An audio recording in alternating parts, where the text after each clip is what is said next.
Welcome to Suduthanni.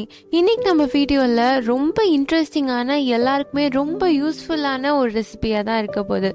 நம்ம வீட்டில் நிறைய டைம் பண்ணுற ரெசிபியே தோசை தான். தோசையிலேயே நிறைய வெரைட்டிஸ் பண்ணலாம். அதில் ஒரு வெரைட்டியை தான் இன்னைக்கு நம்ம பார்க்க போகிறோம். பூண்டு தோசை எப்படி பண்ணுறதுன்னு பார்க்கலாம்.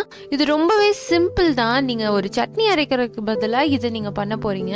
ஆனால் டேஸ்ட் வந்து அட்டகாசமாக இருக்க போகுது. இதோட இன்க்ரீடியன்ஸை நான் டிஸ்கிரிப்ஷன் பாக்ஸில் கொடுக்குறேன். இப்போ வாங்க சேர்ந்து சமைக்கலாம். ஃபஸ்ட்டு நம்ம இந்த பூண்டு தோசைக்கான மசாலா ரெடி பண்ண போகிறோம்.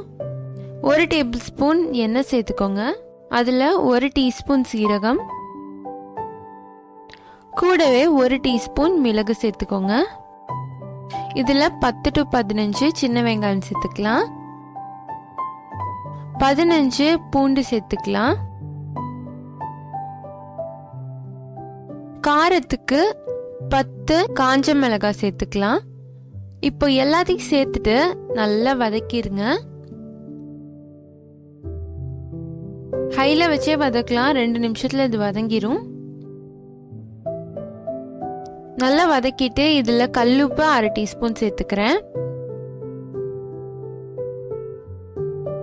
வெங்காயம் பூண்டு நல்லா வதங்கினதுக்கு அப்புறமா இதில் 1 தக்காளி சேர்த்துக்கலாம். ஒரு புளிப்பு ஃப்ளேவருக்காக இது சேர்க்குறோம். தக்காளி சேர்க்கலைன்னா கூட இது நல்லா இருக்கும். இப்போ 1 நிமிஷம் நல்லா இதை வதக்கிடுங்க.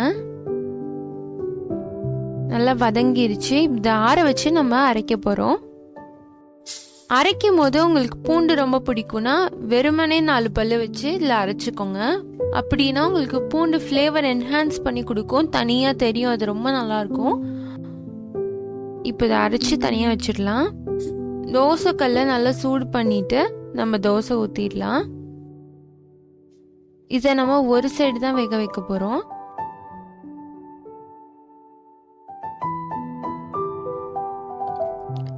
நான் வந்து வெண்ணெய் சேர்த்துக்கிறேன். வெண்ணெய் சேர்த்துக்கிட்டிங்கன்னா உங்களுக்கு நல்லா முருகி வரும், சீக்கிரமாக கருகாது. அதனால நீங்கள் இன்னும் கொஞ்சம் நேரம் அதை வேக வைக்க முடியும். கிறிஸ்பினஸும் உங்களுக்கு கிடைக்கும். அதுக்காக தான் வெண்ணெய் சேர்க்குறோம். இப்போ சேர்த்துட்டு இதில் நம்ம செஞ்சு வச்சுருக்க பேஸ்ட்டையும் சேர்த்துருங்க. நான் 3 டீஸ்பூன் சேர்க்குறேன்.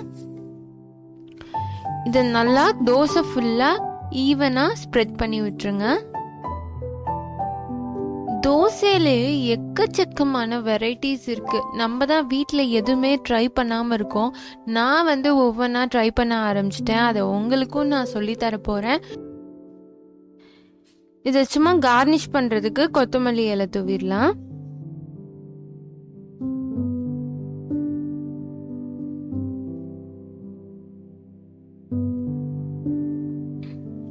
பாருங்க, ரெடி ஆயிடுச்சு. கீழேயும் நல்லா கிறிஸ்பி ஆயிடுச்சு. இப்போ இதை எடுத்துடலாம். அந்த பூண்டும் மிளகாயும் சேர்ந்து அப்படி ஒரு ஃப்ளேவர் கொடுத்துச்சு. நம்மளோட அட்டகாசமான பூண்டு தோசை ரெடி ஆயிடுச்சு. இந்த மாதிரி ஒரு தோசை வெரைட்டியை நீங்களும் கண்டிப்பாக வீட்டில் ட்ரை பண்ணி பாருங்க, மிஸ் பண்ணிடாதீங்க. இந்த வீடியோ உங்களுக்கு பிடிச்சிருந்தா லைக் பண்ணுங்க. சுடு தண்ணி சேனலை சப்ஸ்கிரைப் பண்ணுங்க. தேங்க்யூ.